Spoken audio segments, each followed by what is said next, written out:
So, ito mga idol, dalawa na yung itlog ng aking breeder. So, itong pares na to mga idol, ito yung nag-produce ng 68 overall champion ko ng YB category ng South Derby Race. Itong 2025, katatapos lang na South Derby. So, isa lang yung naging butas ng ating ibon na yun. First lap lang. Yung second lap hanggang fifth lap, clock siya lahat. Daybird cat balogan yun mga idol. So, yung cock. Back-to-back finisher yan ng North and South. Sa tropa natin yan, pinahiram lang sa atin. Ito namang hen, finisher ng Santa Ana, Cagayan. Galing naman yan kay Japs of Pendante. So, pinalit ko ito ng 5 pirasong Alps 2 kay Japs. Yun mga idol, yung pares po na to ang nag-produce ng aking 68 overall champion, the young bird category. Cat Balogan Daybird. 1056 po yung speed niya nung dumating yung aking Cat Balogan Daybird young bird category na yun. So ito po mga idol, yung ating 68 overall champion Cat Balogan Daybird young bird category South Derby Race 2025. So meron na po silang isang anak. Isa lang po yung nag-fertile sa itlog nila. Ito naman pong hen na to, ito po ay Tugigaraw finisher. So naka-acquire ko po ito kay JJ Brothers Love ng Hain. So finisher din po yung pack na yan. Yun naman pong unang inanak sa akin nito ay inabot naman po ng Katbalogan. Labang ko sa South Derby Race ng nagsaradong club na GPRC. So ang naging problema po doon, wala pong problema ibon. Hindi ko po na-recover ng mabuti yung anak nito. Kaya inabot lang ng Katbalogan. Ay ng fifth lap. So yun pong hen natin yan. Yan po yung Katbalogan Daybird. 1056 po yung speed niya. Katbalogan. Yan po, yung pa-stamp niya. Nasa pakpak pa niya.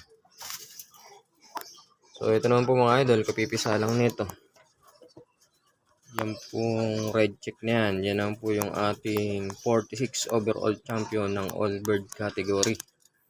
Super set winner po mga idol. Second day bird. So mabagal lang po yung ibon nito. Puro buzzer beater po ito. Pero complete clacking. So itong pares po niya, ibon din po ito ng tropa. Pinahiram po sa akin. So maganda daw po yung naging lipad din ng ibon nito. Ayan mga idol. Kapipisa lang din ng itlog nito. Iisa lang din yung nag-fertile sa itlog nila.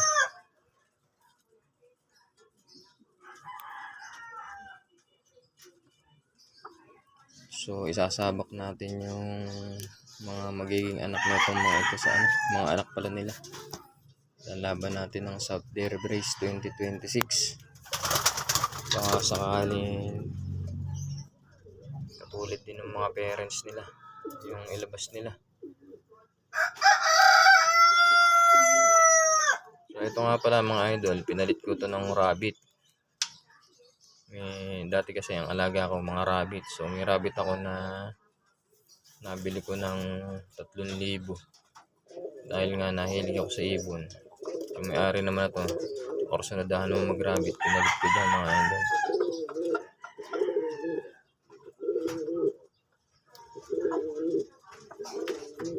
Sila mga idol yung magkaparos ngayon.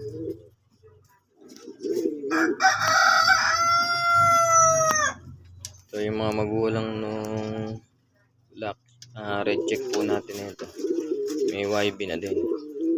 So yung ano naman yan, parents nito. Bigay sa akin yan, paring Ian. John Christian Cam ng General Team niya.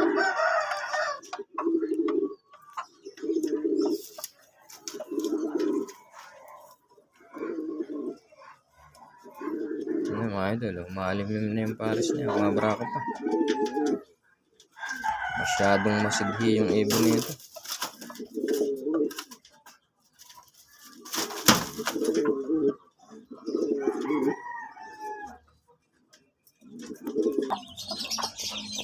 So mga idol, ito nga pala yung parents ng ating 46 overall champion na red check. Ito yung nanay. Yan yung mga idol, napaganda ng mata ng nanay niya.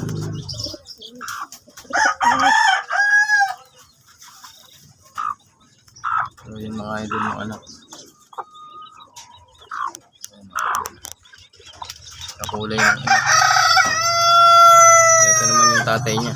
So dito siya kumuha ng kulay.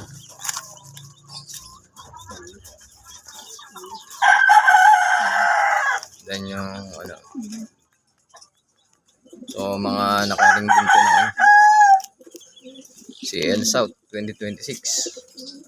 So ito yung susunod na inalabang ko sa 2026 mga idol.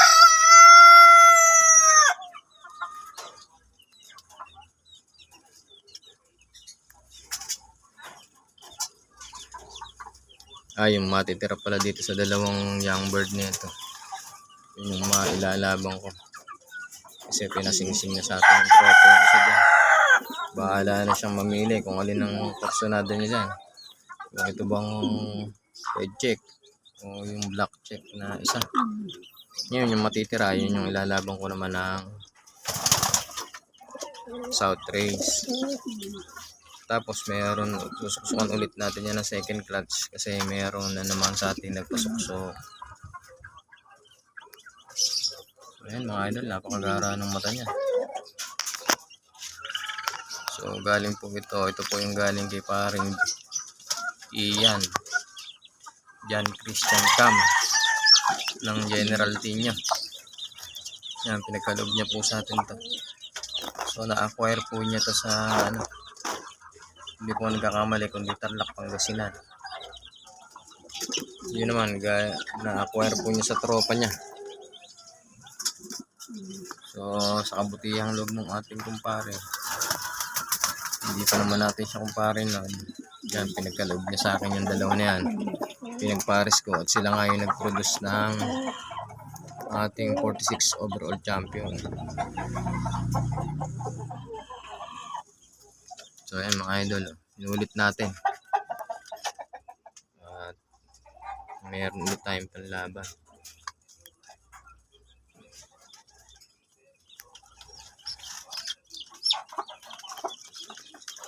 So ito mga idol, meron din tayo ditong ano, Taiwan bird. Yung nanay at tatay nito ay Taiwan. So pinagpares yung nanay at tatay Taiwan. Yun yung na-produce. Yan. So ang ibon na to ay galing kay Sir Oliver Santiago ng Tramo Santa Rosa, Lucia. So dahil yung kaibigan na rin natin yon, yan, pinalit ko naman sa kanya to ng isang ibon din. Pero originally galing yung ibon na to kay Dennis Simeon ng Isla Santa Rosa. So itong isang ibon na to, hen, galing din to kay Sir Oliver Santiago. Itong ibon na to, saka ito, galing sa kanya. So yung nakuha ko nga din po palang ibon sa kanya na napag-produce ko po ng anak, 2 times finisher na po ng Norte. So yung unang pagka-finish niya sa nagsaradong club na JPRC North Derby Race, finisher po yun. Tapos nilabang ko ulit ng CL, naging finisher din. Pero hindi ko na po pinagawa ng certificate sa CL. May certificate naman na siya ng JPRC.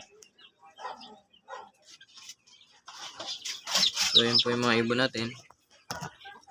So ito naman po, hindi yan. Ito yung nanay nung Tuguegarao finisher. So dahil nakakuha ko na yung finisher, nakuha ko na din yung nanay niya. Yan.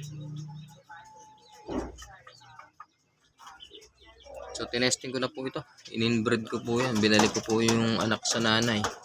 Yun nga po yung nilabang ko dati ng South na inabot naman ng piplap. Doon po siya nawala. Kasi nga po, wala pong problema yung ibon. Ako po yung nagkaroon ng problema. Hindi ko agad na-recover yung ibon.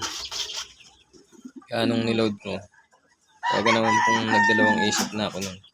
Dahil sa hipo pa lang, alam kong may problema na.